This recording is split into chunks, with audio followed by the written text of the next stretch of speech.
हमारी सीरीज में अभी चंद्रमा की बात करते हैं। अ, हमने सूरज को या सन को पहले घर में या 12 घरों में क्या उसका असर होता है वो देखा। चंद्रमा का भी 12 घरों में क्या असर होता है वो देखा। लेकिन इसके पहले चंद्रमा के क्या क्या क्या ट्रेट है, क्या स्वभाव है एक व्यक्ति का चंद्रमा का। अगर उच्च का रहा तो चंद्रमा कैसा स्वभाव रहेगा। ज्यादातर चंद्रमा को किस लिए देखते हैं? ये हमारी इमोशनल सेंसिटिविटी, हम कितने इमोशन को कंट्रोल कर सकते हैं, या किसी का इमोशन वीक है, छोटी छोटी बातों में सेंसिटिव हो जाते हैं, या अपने मन के विचार, या कोई व्यक्ति है कि बहुत ज्यादा सोचते रहते हैं कि उनका विचार बदलते रहता है, कोई रहता बहुत स्ट्रांग है सोचने में। और दूसरों को संभालना, नर्चर करना माँ के जैसे है। जैसे माँ क्या करती है, प्यार से समस्त सबको संभालती है, नर्चरिंग करती है। वो स्वभाव है चंद्र का। इसको इंट्यूशन पावर है, क्या उसका सिक्स सेंस जिसको कहते हैं। ये पहले से इसको आभास हो जाएगा कि क्या होने वाला मेरे जीवन में। इसकी मेमोरी मेमोरी से जुड़ा है, हमारे जो याददाश्त से, कि हम कितनी चीजें याद रख सकते हैं। उसके बाद में फ्लक्चुएशंस है, रूटीन हैबिट्स क्या है। किसी किसी को कोई चीज की हैबिट लग जाती है, निकलती नहीं है। तो अच्छा चंद्रमा वाला उसको कंट्रोल कर पाएगा, या अपने रूटीन की जो सही चीजें उसको अपना सकेगा। फ्लक्चुएशंस जीवन में क्या, साधारण मन बदलेगा, जीवन में बहुत सारे फ्लक्चुएशंस आएंगे। उसके बाद में घर में कम माने उनका सुखी जीवन, जो पारिवारिक जीवन, ये सुख भाव का मालिक होता है ना। ये चौथे भाव का मालिक होता है, सुख भाव का मालिक होता है। तो हाँ, सुख से जुड़ा है इसका चंद्रमा का। जिसका चंद्रमा अच्छा होगा वो सुखी जीवन रहेगी उसके साथ, वो हर वक्त तृप्त रहेगा। फिर उसके बाद में ये वाटर एलिमेंट यानी जलीय तत्व, जैसे सूर्य जो है वो अग्नि तत्व का है, चंद्र है जल तत्व का। सूर्य में ताप है, तेज है, और इसमें चंद्रमा में ठंडक है, उसमें शांतता है, सुंदरता है। और चंद्र फाइनेंस से भी जुड़ा है। हमारे जीवन में जो हम कमाएंगे उसके साथ में भी जुड़ा है, फाइनेंस के साथ। अब ये चंद्रमा अगर पहले घर में, आप देखिए क्या कीजिएगा। अगर ये जो 12 घर का मैं 9 प्लैनेट्स की बात कर रहे हैं, तो आप एक चीज ख्याल रखना कि एक प्लैनेट का अगर हमको नेचर पता है, स्वभाव पता है, तो ये 12 घरों के साथ में बड़े इजीली लगा सकते हैं। तो पहला घर आपका हुआ, सातवां सातवां घर आपके लाइफ पार्टनर का, उसके साथ लग जाएगा वो। तीसरा घर आपके भाई बहन का, उनके साथ लग जाएगा। दूसरा घर कम्युनिकेशन का है। तीसरा घर वो पराक्रम का है, उसके साथ लग जाएगा। अगर मैं सपोज मैं चंद्रमा की बात करूं, तो पहले घर में व्यक्ति, उसका स्वभाव क्या रहेगा, बेसिक स्वभाव रहेगा। सूर्य में कहा था कि बेसिक स्वभाव बहुत तेज रहेगा, प्रॉस्पर करेगा, लोगों को संभालेगा, लोगों की ये गाइड करेगा, या एडमिनिस्ट्रेटिव पावर अच्छी होगी। यहाँ इसमें इमोशनल इमोशनल होगा, नर्चरिंग पावर अच्छी होगी। वो तन है, ये मन है। तो पहले घर में अगर चंद्रमा किसी का रहा, तो व्यक्ति बहुत और स्ट्रांग रहा, तो उसमें इमोशनल एबिलिटीज अच्छी रहेगी, अपने इमोशन को कंट्रोल कर पाएगा, स्थिरता रहेगी थोड़ी, लोगों को संभालेगा, नर्चर करेगा। या उसमें कोमलता रहेगी, सुंदर होगा दिखने के लिए। ये और चंद्रमा के साथ मूड स्विंग जुड़ा है, तो उसमें बदलाव आएगा। ये अगर वीक चंद्रमा रहा, चंद्रमा स्ट्रांग कब होता है, जब ये वृषभ राशि में, 2 नंबर राशि ऐसी होती है वृषभ राशि, शुक्र की राशि, वहां वो स्ट्रांग होता है। अपने खुद की राशि में, कर्क राशि में भी वहां स्ट्रांग होता है। और अपने मित्रों की राशि में भी रहा, जैसे उनके साथ गुरु की राशि में है, या सूर्य की राशि में है, तभी भी स्ट्रांग रहेगा। तो अगर फिर इसके साथ में ऐसा भी होना चाहिए कि कोई बुरी ग्रह की दृष्टि ना हो तो स्ट्रांग रहेगा। और जैसे राहु केतु शनि और मंगल, इनकी दृष्टि अगर चंद्र पे है या उनका साथ है, तो उसके साथ में कहीं ना कहीं चंद्रमा वीक होता है। अभी ज्यादातर चंद्रमा वीक कब का रहता है, कि जब वो किसी का जन्म अगर अमावस्या के पहले, जैसे कृष्ण पक्ष है, 2 पक्ष होता है ना, कृष्ण और शुक्ल पक्ष। कृष्ण पक्ष में जन्मा व्यक्ति का चंद्रमा वीक रहेगा। और शुक्ल पक्ष का व्यक्ति का वो भी पंचमी से दूसरे पंचमी तक, कृष्ण पक्ष के पंचमी से शुक्ल पक्ष के पंचमी तक जिसका जन्म है वो व्यक्ति, उसका चंद्रमा वीक रहेगा। और जिसका शुक्ल पक्ष के पंचमी से कृष्ण पक्ष के पंचमी तक जन्म है, तो वो स्ट्रांग रहेगा उसका चंद्रमा। ये भी स्ट्रेंथ स्ट्रेंथ को देखने के लिए ये भी देखते हैं। तो पहले घर में अगर चंद्रमा रहा तो हमने बात की कि व्यक्ति का इमोशनल एबिलिटी ज्यादा रहेगी, स्टेबिलिटी ज्यादा रहेगी, अच्छी पर्सनालिटी रहेगी, लोगों को नर्चर करेगा, लोगों को संभालेगा, और सुंदरता रहेगी उसमें। इसमें एक एग्जांपल मैं देख रहा था, किसका है, तो प्रिंस डायना का। तो प्रिंसेस डायना, एंजेलिना जोली जो सिंगर है, ये इनका वैसे स्वभाव आपको बहुत सारे ऐसे मिलेंगे, अच्छे अच्छे एग्जाम्पल्स मिलेंगे। अच्छा, वीक पर्सनालिटी क्या है? कमजोर चंद्रमा का मूड स्विंग बहुत होगा, ठीक है, अभी घड़ी में तोड़ा गली में मासा, अभी ये सोच रहा है, कभी वो सोच रहा है, कभी वो। और कमजोर होगा अपने इमोशन में, छोटी छोटी चीजों में रोना, छोटी छोटी चीजों में गुस्सा हो जाना, छोटी चीजों चिढ़ना, ठीक है। हाँ, और इन व्यक्तियों का मान समाज में भी ज्यादा इनको ये मिलते नहीं है, और उनका नाम भी नहीं है। दूसरे घर में अगर चंद्रमा किसी का है, अभी का रहा है चंद्रमा, तो पहले घर का, दूसरे घर में अगर चंद्रमा है, तो उसकी कम्युनिकेशन बहुत मृदुल होगी, सॉफ्ट बात करेगा हर वक्त, right?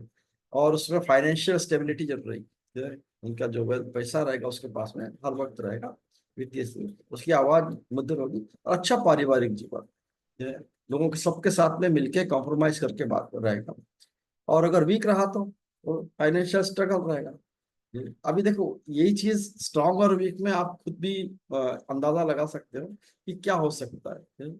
तो फाइनेंशियल स्ट्रगल रहेगा, फैमिली में स्ट्रेन रहेंगे, पारिवारिक कला रहेगा, और बात करने की कला नहीं रहेगी, स्पीच उसकी इतनी अच्छी होगी नहीं, और लोगों को संभाल नहीं पाएगा। अच्छा, तीसरे घर में अगर रहा, तीसरे घर का उदाहरण भाई बहन के साथ में, अगर अच्छा चंद्रमा रहा तो भाई बहन के साथ संबंध बहुत अच्छे रहेंगे, और अगर वीक रहा, तो भाई बहन के साथ संबंध अच्छे नहीं रहेंगे। वहां भी हम छोटी मोटी ट्रैवल का देखते हैं, तो ट्रैवल कहीं भी अगर यात्रा करने गया तो स्ट्रॉन्ग चंद्रमा रहा, तो वो यात्रा का बराबर प्लान बनेगा, वहाँ सक्सेस होगा, या बिजनेस के लिए जा रहा तो वहाँ सक्सेस मिलेगा उसको। और वीक चंद्रमा अगर रहा तो उसको सक्सेस नहीं मिलेगी, कभी अपना प्लान बदलेगा, या ऐसी जगह जाएगा जहाँ उसका काम बने नहीं। इसमें तीसरे घर में मजबूत चंद्रमा का अच्छा एग्जांपल है, मुझे निकाला, स्टीव जॉब का है, तीसरे घर का स्ट्रॉन्ग चंद्रमा। और उसमें तीसरे घर में वीक अगर चंद्रमा रहा तो कम्युनिकेशन की भी प्रॉब्लम आएगी, they will be have not a very very good communication. अगर चौथे घर में, चौथा घर तो काल पुरुष के कुंडली का चौथा घर चंद्रमा का ही है, या बेसिक चंद्रमा का वो घर, चौथा घर चंद्रमा का कहते हैं, सुख भाव कहते हैं उसको, ये। तो वहां चंद्रमा है तो सुखी रहेगा व्यक्ति हर वक्त, उसके पास प्रॉपर्टी रहेगी, जो वो चाहेगा वो रहेगा, जब अपना कन्वेंस रहेगा, उसका बेसिक बेसिक एजुकेशन बहुत अच्छा रहेगा, और खुश रहेगा जीवन।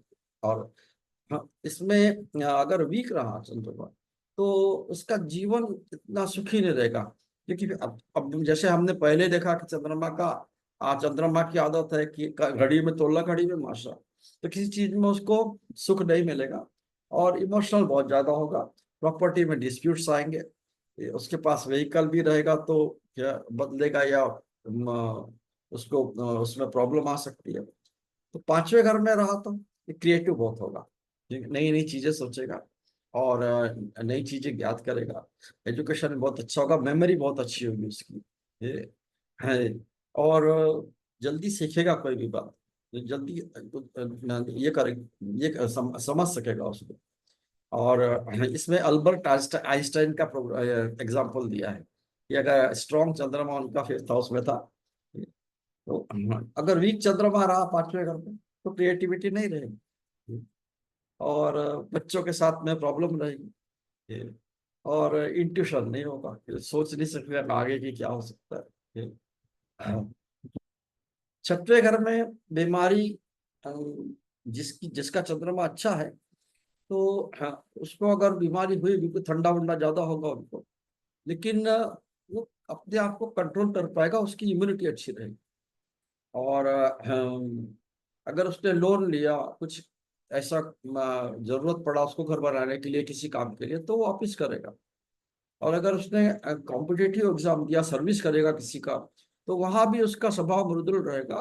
वो सेवा करेगा अच्छा लोगों की और उसका उसमें नाम बढ़ेगा। और अगर वीक रहा तो ज्यादा बीमारी चलेगी छोटी मोटी बीमारी चलते रहेगी। और ये लोन लेगा तो वापस नहीं दे पाएगा। ये हो सकता है उसको बिखेर दे।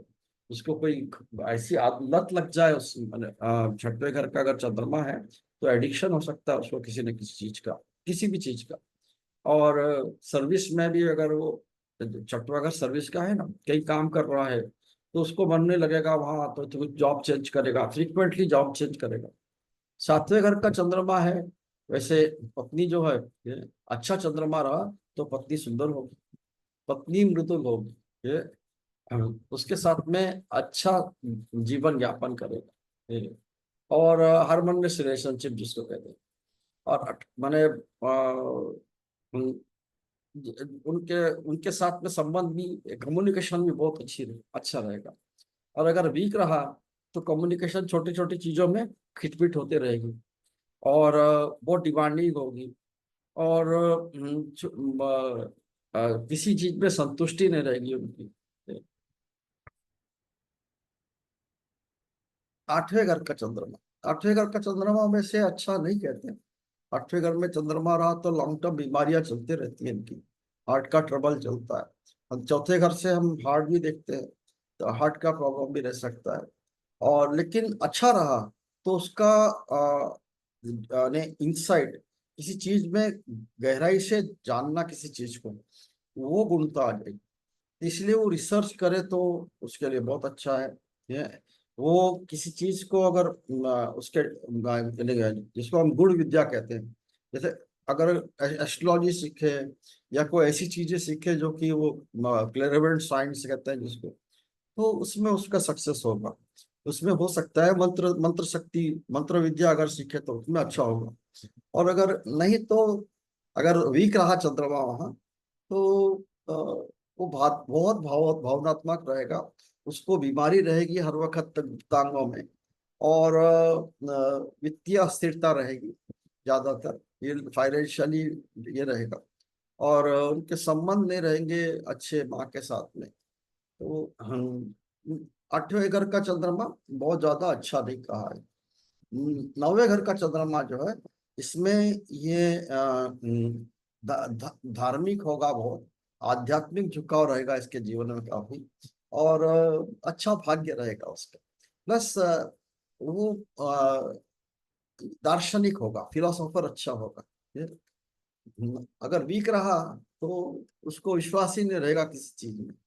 और उसको फॉर्चून ये भाग्य का घर है नौवा घर तो उसको हर चीज के लिए बहुत मेहनत करनी पड़ेगी ये, कुछ सब चीज पाने के लिए। और थोड़ा नैरो माइंडेड होगा सो छोटी छोटी चीजों में छोटी छोटी चीजों को देखना क्रिटिसाइज करना है। और अगर 10वें घर का चंद्रमा है अच्छा चंद्रमा है तो पर उसका जैसे जलीय जल से रिलेटेड जो भी कार्य है वो अच्छा करेगा और जो भी काम करेगा उसको सब लोगों को साथ में लेके चलेगा टीम वर्क बहुत अच्छा होगा उसका। और करियर में वो सक्सेसफुल भी रहेगा। उसको सोसाइटी में या सोशल रिकॉग्निशन बहुत मिलेगी। अपने कंपनी में भी बॉसेस भी उसको बहुत चाहेंगे बिकॉज उसका स्वभाव नम्र होगा उसकी बातचीत नम्र होगी वो समझा सकेगा लोगों को। उसमें स्थिरता रहेगी जिसको इमोशनल आईक्यू कहते हैं तो वो ज्यादा रहेगा इमोशनल कोटेंट ज्यादा अच्छा रहेगा उसका। और अगर वीक रहा तो जॉब बदलेगा वो। और किसी जॉब में संतुष्टि नहीं मिलेगी ठीक से कमा नहीं पाएगा। 11वें घर का अगर चंद्रमा है तो उसकी पॉपुलैरिटी बहुत होगी वो लोगों में बड़ा फेमस रहेगा। और फाइनेंशियल गेन अच्छे रहेंगे उसकी। वो जल्दी से अच्छे दोस्त बना सकेगा उसके काफी दोस्त होंगे। और अगर वीक रहा तो अकेला रहेगा। और अगर दोस्त बने भी तो उनके साथ में थोड़े दिन चलेगी फिर दूसरा दोस्त बना। या धन संचय नहीं कर पाएगी उसके पास में लाभ कम होगा जितना मेहनत करेगा उतना लाभ मिलेगा नहीं उसको। 12वें घर का चंद्रमा रहेगा तो उसको हॉस्पिटलाइजेशन या हो सकता है जेल वगैरह भी। और 12वें घर का चंद्रमा अ, अगर अच्छा रहा तो आध्यात्म में जा सकता है, मोक्ष प्राप्ति की तरफ जाएगा। और सोशल समाज में भी सेवा से अच्छा सेवा करेगा। लेकिन वीक रहा अगर, कब रहा, जैसे मदर टेरेसा का है 12वें घर में चंद्रमा था, तो उन्होंने तो सब समाज सेवा में अपना जीवन निकाल दिया। तो हम 12वें घर में अगर चंद्रमा है और वीक है, उसमें अगर बुरे ग्रहों की दृष्टि है, तो उसको हर वक्त मेंटल स्ट्रेस रहेगा, तनाव में रहेगा, अकेला रहेगा, फाइनेंशियल लॉसेस रहेंगे। जहाँ भी खर्चा जो भी करेगा उसमें सफलता नहीं मिलेगी। तो अब किसी भी प्लैनेट को जब हम देखेंगे ना, चाहे वो मंगल हो या बुध हो, आप देखना पहले उसका हमको स्वभाव देख लेना है। और ये 12 घर के साथ में मुख्य घर जो है, इनमें पहला घर है आपका है, सातवां घर आपके वाइफ का है, चौथा घर आपके सुख का है, पांचवा घर आपके इंटेलिजेंस का है, बच्चों का है, नौवां घर आपके पिता का है, धर्म का है ये, और 10वां घर करियर का है। तो यहाँ ये चीजें अच्छी होगी अगर अच्छे रहे। या 11वां घर लाभ का है ये। और अगर वीक रहेगा कोई कोई प्लैनेट, तो इधर वो चीजें अच्छी नहीं हो। और वीक और स्ट्रांग कैसे देखना है, सिंपल है। वो क्या अपने खुद के घर में बैठा है क्या, खुद की राशि में, हर एक प्लैनेट की राशि रहती है अलग अलग, चंद्रमा और सूरज छोड़ के बाकी सबकी दो दो राशियां हैं। और उसमें भी अगर वो मूल त्रिकोण राशि एक है, उनकी अच्छी राशि होती है, वहां अगर बैठा है, अगर ये उच्च की राशि में बैठा है, ये चंद्रमा चंद्रमा को मैंने कहा उच्च की राशि जैसे वृषभ है, उनकी नीच की राशि है वृश्चिक। तो अगर वृश्चिक में बैठा है चंद्र, उसलिए 8वां घर उनके लिए अच्छा नहीं कहते। तो इस चीज को आप अगर लगाएंगे तो बड़े इजीली आपको एस्ट्रोलॉजी का जो मूल तत्व है वो समझ में आ जाएगा, और उसको अप्लाई कर सकते हैं। ये मेरा उद्देश्य है कि मैं ये 12 घर के बारे में हर प्लेनेट का बताने का, ये क्लैरिटी आ जाए हमारे मन में कि हम कैसे एक चार्ट को दे सकते हैं। इतना पता है ना, तो मैं कोई चार्ट को दे सकता हूँ, वीक और स्ट्रांग देख लेना है बस। Thank you very much, right. हमारे साथ में जुड़े रहना, please subscribe and like, right. अगले वीडियो के लिए वेट करो, मैं दे दूंगा कल या परसों।